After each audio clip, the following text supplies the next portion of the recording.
Welcome to Bits and Pieces Quilting. Today we are going to talk about using old denim jeans and this template from Daisy and Grace. So stay tuned.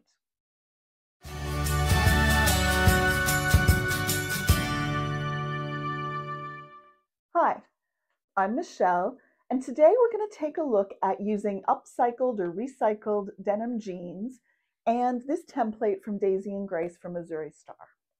This is a quilt as you go hexagon pattern, and I'm thrilled with the way that this is turning out.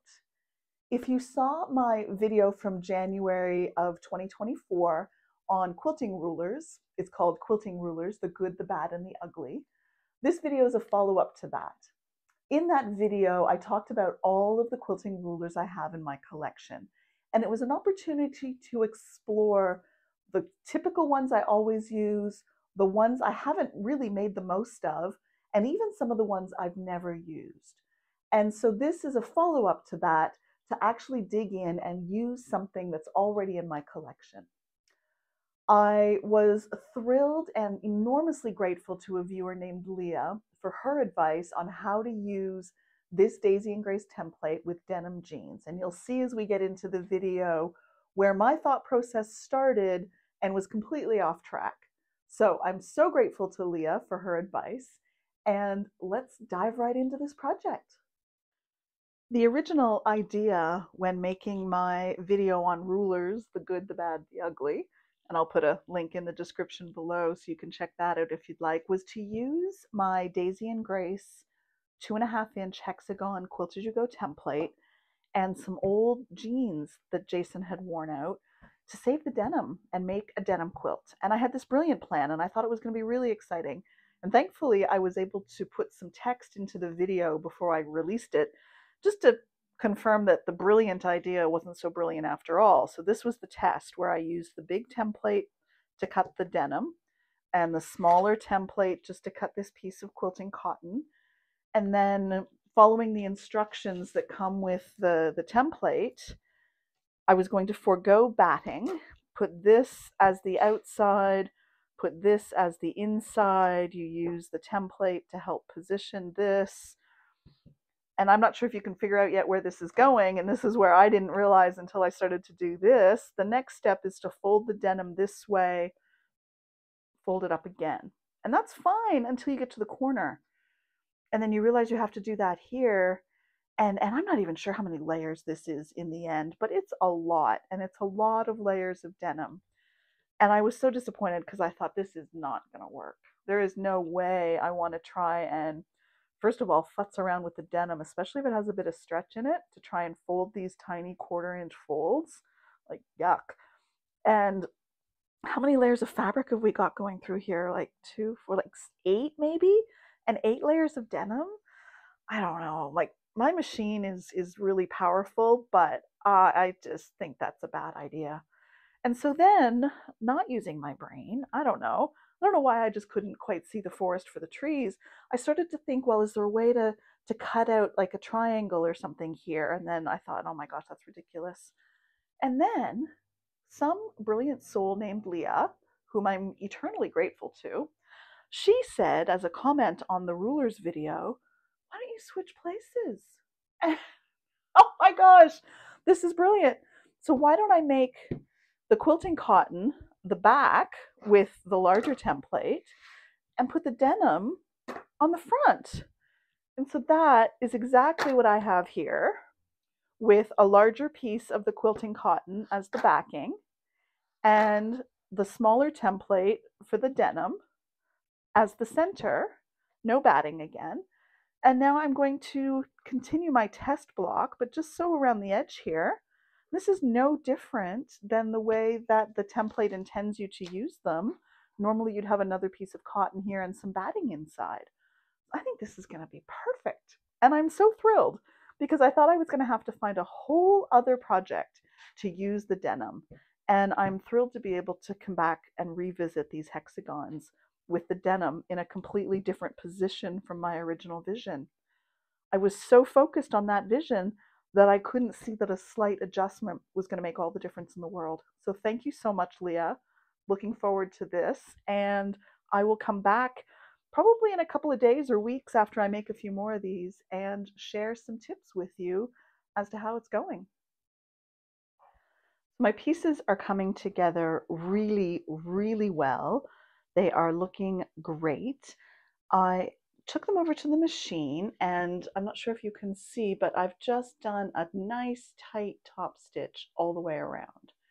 My Juki doesn't have a zigzag, and I'm actually just a little too lazy to get out my other sewing machine. So I've just been doing this really tight top stitch around the edge, and I'm really happy with it. I think that it looks really good. And on the back, I've chosen a medium gray thread as a consistent thread for all of my pieces. And I went through my fabric and just found pieces of fabric that I really just was keen to use for this project, pieces that a couple of strips would use it up. It's going to be a really great stash buster in many ways, and I think these are going to look fantastic. I have some thoughts about if I have enough green, for example, to go all the way around, I might flip the odd one over so that you have this almost like a flower, this little hexagon flower on this side, and then of course on the other side you'll have that little denim center poking through all the fabrics. So I think it's going to look really great. I will zigzag them together, so I will need to get my other machine set up in order to do that, but that's going to be a little ways off, I think. What I wanted to show you now was a few tips and tricks around the jeans. So I am using some of Jason's old jeans. These are ones that have just worn out and he's maybe grown out of them. And so starting with the full pair of jeans, I've taken a lot of lessons from Kathy Martin at Catbird Quilts about how to cut up men's dress shirts. And some of those lessons apply here. So what I have done is I have just started, and this is pretty big when you just start to cut into these, but cut through the seam and then start to cut around the hem like this, because you're not going to use any of these pieces. And then I just cut up this seam, cut up along the edge of the seam like this, all the way up, and then just continued taking them apart. So you end up with a zipper, some pockets, and some extra thick seams. And let me show you on another pair what that ultimately looks like.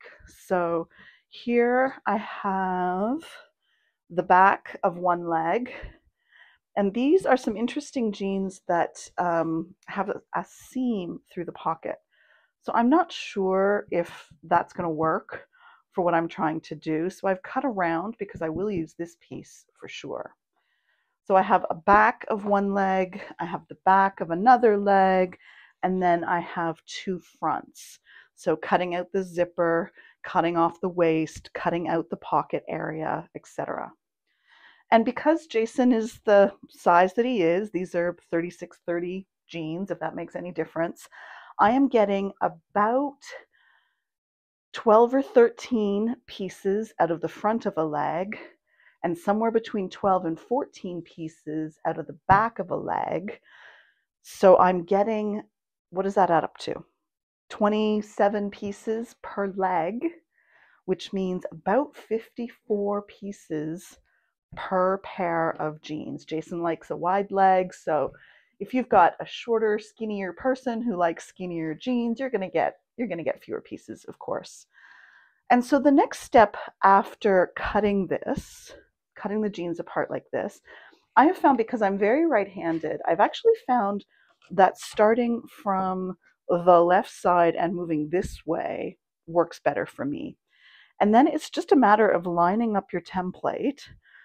I put it as close to the edge as I possibly can because I want to get as many pieces as possible, and then start to cut, and not to overcut too far because I don't want to cut into the next piece, but I just start cutting around this template and then spin it around to finish these last two edges that I couldn't get, making sure things are nice and lined up, and give that just a cut, and you have a piece.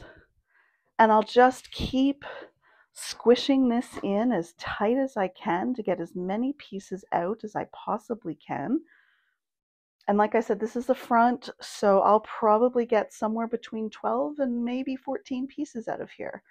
It just depends on the way that I lay it out and the make and model of the jeans, but I'm really impressed at how many I'm getting. And I've got 4 pairs of jeans in total from Jason, so I'm going to have probably upwards of about 210, 220 pieces. So not quite sure yet if that's going to be the size that I'm interested in, if that's going to be enough squares for the size. But with not a whole lot of waste, I'm getting some really great hexagons. The outside of the denim hexagons, I am using fabric from the collection, bits and pieces that I like or that I think will suit us, because I think I'm going to keep this for myself as a quilt that will always be in the car. So it'll be perfect on a cold winter night if something happens and we need a blanket to keep warm, or if we want a picnic quilt, or if we want a beach quilt. I think that's what this is going to be. So I have a piece of hockey fabric here. What I've done is I've measured my template really carefully. And along this direction is 7 inches, and along this direction is 5 7/8. I was originally cutting my fabric at 6 inches and then shaving off that little bit. But if you don't have to shave off that little bit, then why bother? So I have been cutting this at 5 7/8 in strips where I don't have scraps that are that size. I've been cutting a strip off the fabric at 5 7/8. And then because this is 7 inches, I measure the fabric and I will be able to get a 7-inch piece from here. And as long as this is 3.5 inches, I know that I'll be able to get another 7-inch piece when I open it up. So I'll open this, a little bit of quilting math just to make sure. If the fabric wasn't wide enough to do what I'm doing now, I would do it the other way around. I would cut a 7-inch piece off of my width of fabric and then cut the 5 7/8 pieces in that way, so as to make the most of the fabric. So now I need 7 inches. I'm just going to turn my ruler sideways, line it up at 7 inches by 5 7/8, and I'll be able to cut 3 of these along the length of the fabric. And this 7 inches, and this last one will be tight, but it should work. Yep, perfect.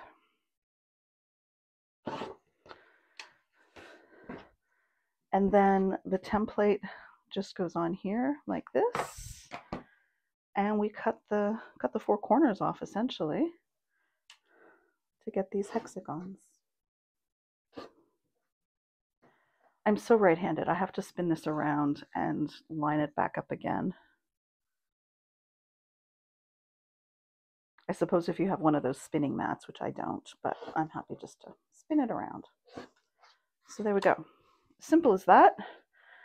And then that will go right side out, a piece of denim right side in, and I'll get Jason up here to help me show you how to fold these over and get those all lined up in place with a few tips and tricks over at the ironing board.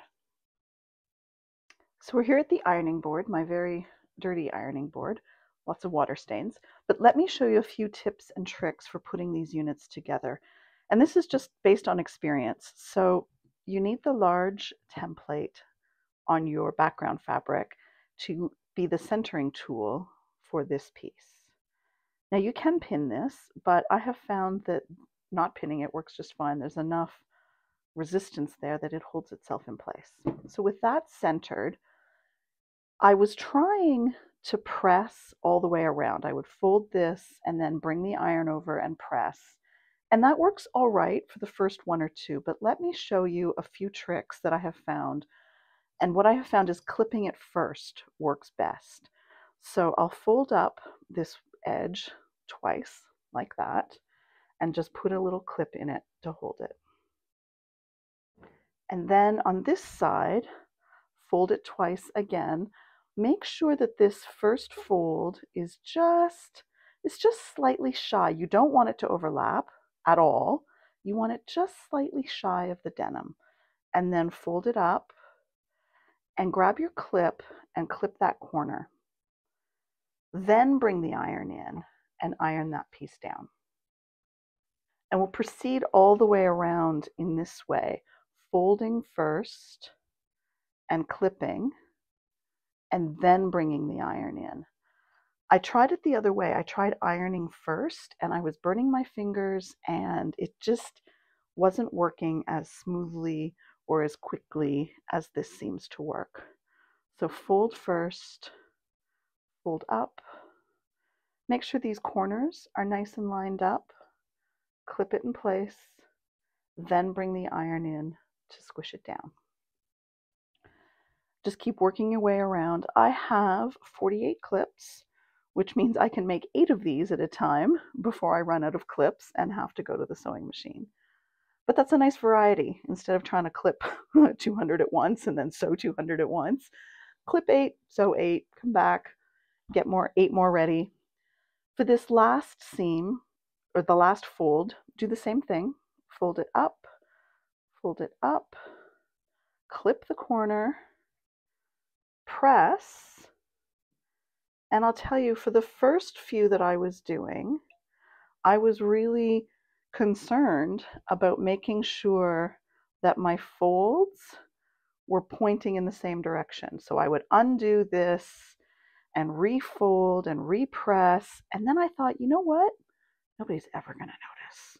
So on every single one, except for the first 2 or 3 that I did, on every single one, if you look really, really closely, you'll be able to see where I made the last fold, because this angle is the opposite of all of the others.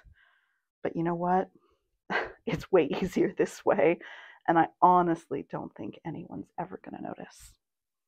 So the next step is to take these over to the machine and to do a nice tight top stitch along here.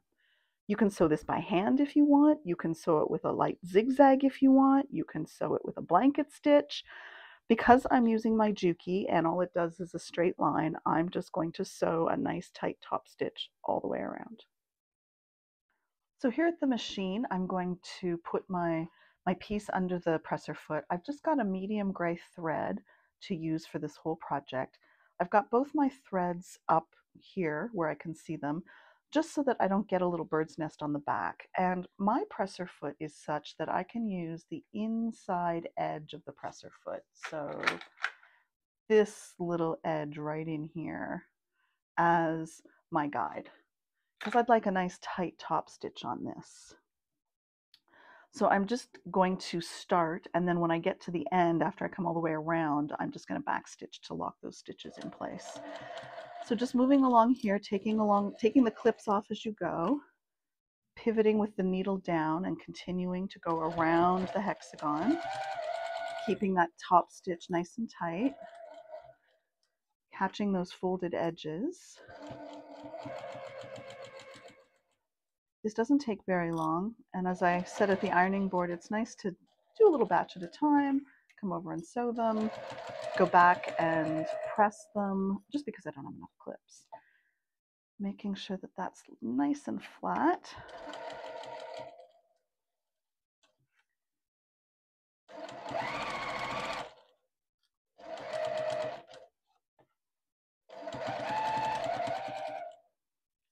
And as I come up on the last side, I'm just going to make sure my stitch lines line up and just back stitch a couple of stitches, and then I will clip those threads, and this piece is ready to go into the final project.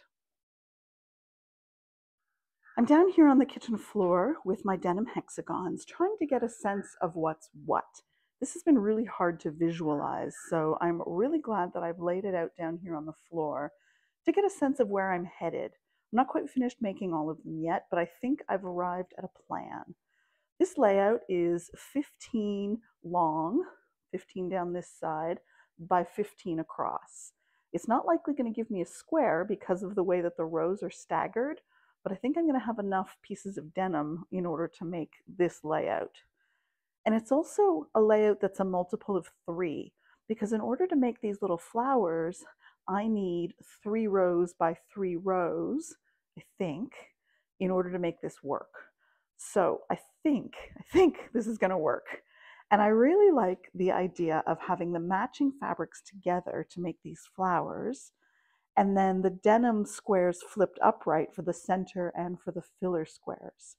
So that the other side of the quilt is going to be a bunch of random hexagons with the denim blue flowers. The only thing I'm not 100% sure of is whether I'm going to need another row down here at the end in order to get the flowers to work out. But I think this is going to work. I'm going to play around just a little bit more and make a whole lot more of the hexagons, but I think I've got a plan to move forward. I've just laid out a few more hexagons just to be sure that this is going to work. And I am fairly confident that it will, that I'll end up with 5 rows of 5 flowers in each row. And even though those rows are staggered because of the shape of the hexagons, I think this is going to work out really well. So off I go to sew more hexagons together. These are the shapes that I am sewing the hexagons into in order to make these really cute flower shapes, with the center one flipped in the other direction.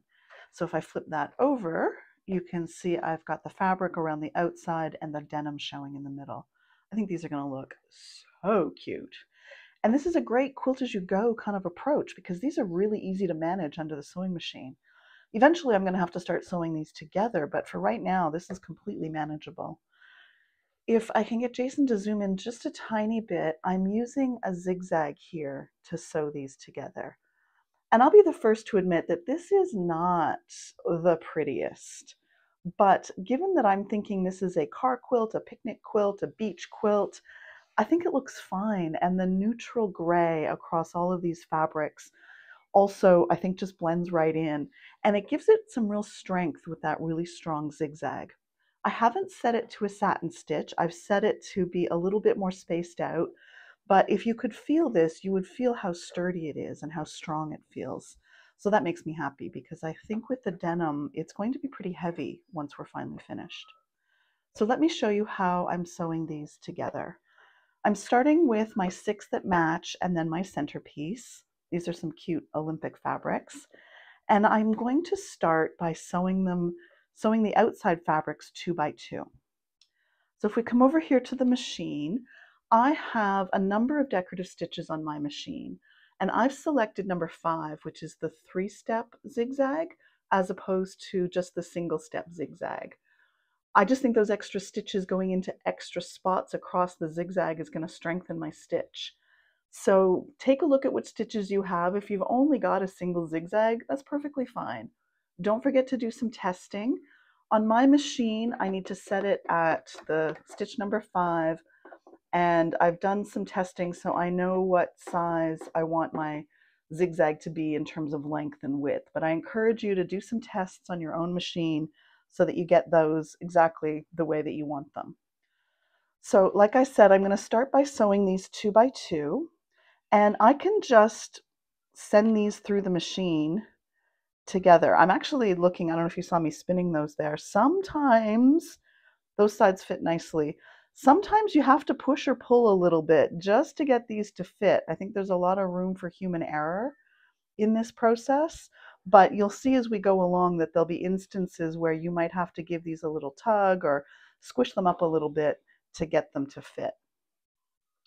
I also think if you have a walking foot, that is going to be a real advantage to sewing these together.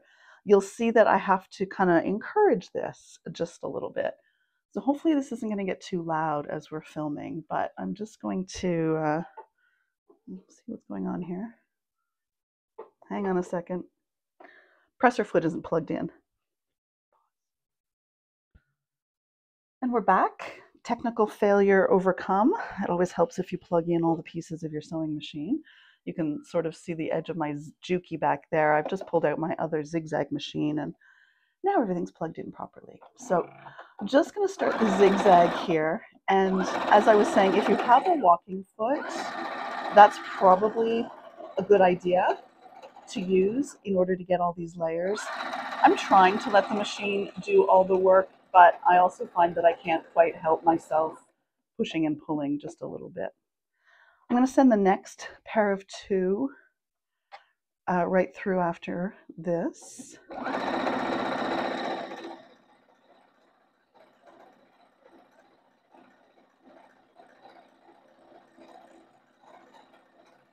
And then the last pair of two. And once these twosies are sewn together, then I will bring in the center. Let me show you how to do that.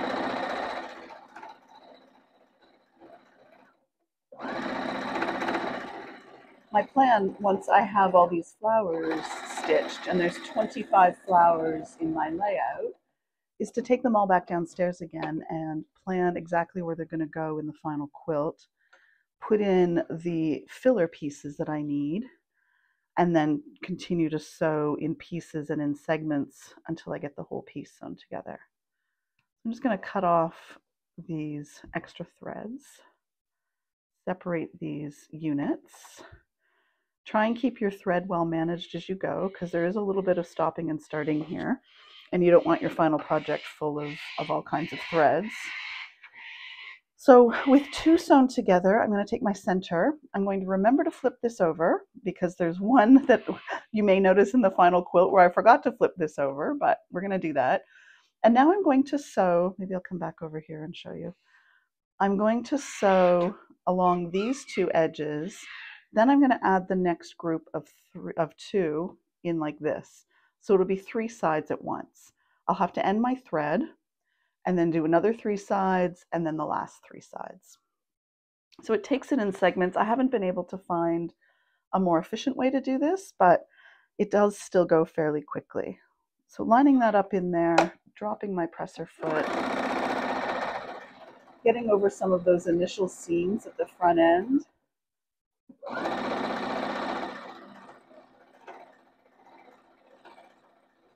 Coming into the corner. When I look like I'm right in the corner, leave my needle down, lift my presser foot up, pivot my work, make sure that it's lined up with that little notch in the center of my presser foot, and then continue. And it's really that simple.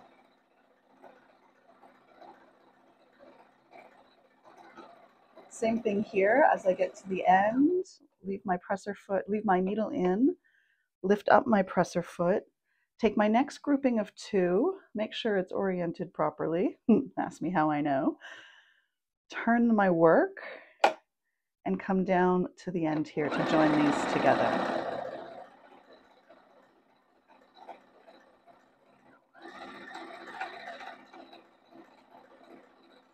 I'm going to backstitch just a tiny bit here, cut my thread, and then I'll put my work immediately right back underneath. And as I said, I'm going to now do these 2 seams and add in the 3rd grouping of 2. So I'll get started, back up a little bit, and then carry forward.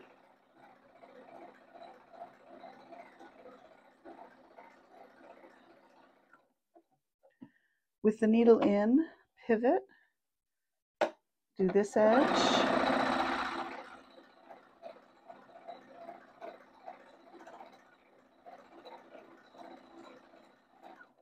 pause, pivot, add in my last grouping of 2,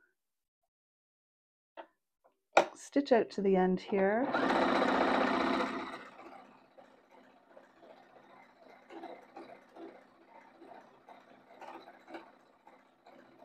back stitch a smidge, clip these, and now pull this back up under the machine and do these last 3 seams.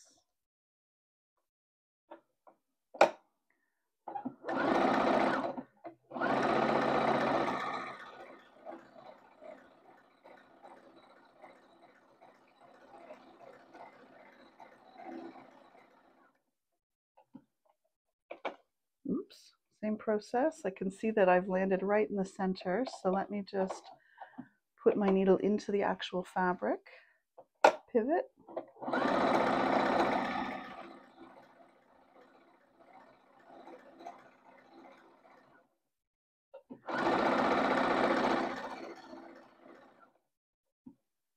and down this final seam.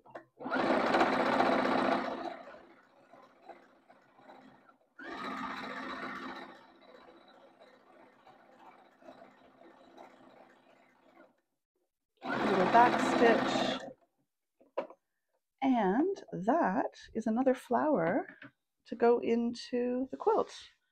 I'll trim off the loose threads from here on both sides, but that looks super cute.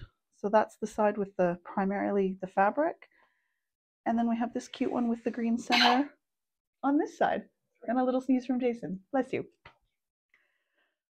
I've got the denim hexis all laid out on the floor of my sewing room. I've got it sort of squished in here, so I'm right close to the machine.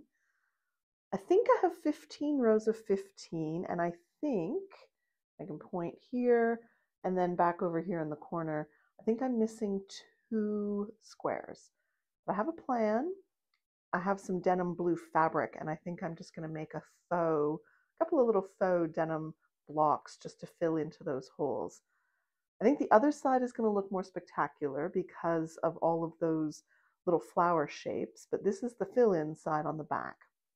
To sew it together, I think I'm going to try and sew kind of rows of 3. So I'll take that flower up in the corner and sew these corners, add the next flower, and down we go. So we'll have a row of 3 rows, and then I'll sew the next 3 rows together and then sew those together into a unit. And I think I'll progress that way across the whole quilt. It's going to be heavy by the time I get the final rows together, but I think if I sew it in sections, that's going to make it a lot more manageable. The hexis have been going together really, really well. I'm going to try and bring you down to the floor without making you sick. I've decided to sew it together in rows of 3. So 1, 2, 3, 4, 5 big rows. And that's been working out really, really well. The first 2 are together and attached to each other. So that's here. I'm just trying to flap them around a little. And then the next row, row number 3, is ready to be added. And then rows 4 and 5 are partially sewn together. But I've discovered I am 3 blocks short. You can see the carpet showing through there and 2 more down at the end. So I have to make 3 more blocks. So let's go over here to the cutting table and I'll show you where I'm at. I saved a few pieces of denim just because they seemed like big pieces and I really didn't want to throw them out. So I was going to sew them together, but I've discovered that they just fit. I think I can get that in there. I like that. So that means I can't sew a seam. So I think what I'm going to do is just use my zigzag and zigzag that together. And then I'll do the same thing with these scraps to come up with 2 more of these inside hexagons. And then I've cut my outside pieces. And if you look at this one, I have actually, the piece was too short. So I cut those ends off and I think it's going to work. But if not, then I will cut another piece yet again. And then I have a baseball and a basketball here to finish up my 3 pieces. So onwards and upwards, finish these 3 last hexis and then get the final product together. I can't wait to show you the whole thing. It looks amazing. This is the final denim hexis quilt, and I'm just thrilled with the way that it's turned out. Jason's back here holding it up for me. I want to show you the 3 extra pieces I had to make. It's this one here with the seam down the center, and then these 2 up here where Jason's holding it. This one and this one. And I think they turned out really well, hardly even noticeable. The same denim weight as the rest of the quilt. It looks spectacular. This is the back, and we'll get Jason to turn it around quickly to see the other side. There it is. The flowers aren't nearly as obvious on this side, but I still think it's going to be a great picnic quilt or beach quilt. This final quilt is heavy because it's made up of 4 pairs of jeans plus all of the quilting fabric. But I think it's going to be fantastic. I intend it to be a car quilt or a beach quilt or a picnic quilt, and I think it's going to be rugged and resilient, and I think it's just fantastic. I chose a lot of fabrics from my collection that represent Jason and I. And so there are things from his favorite hockey teams. There's some sporting fabric in there for Jason. There's some fabric from places that we've lived. And it's a nice memory quilt as well. If you have these templates, I hope you will consider using them to upcycle some jeans in the way that I've done here. Thank you very much for watching, and don't forget to make the most of your fabric bits and pieces.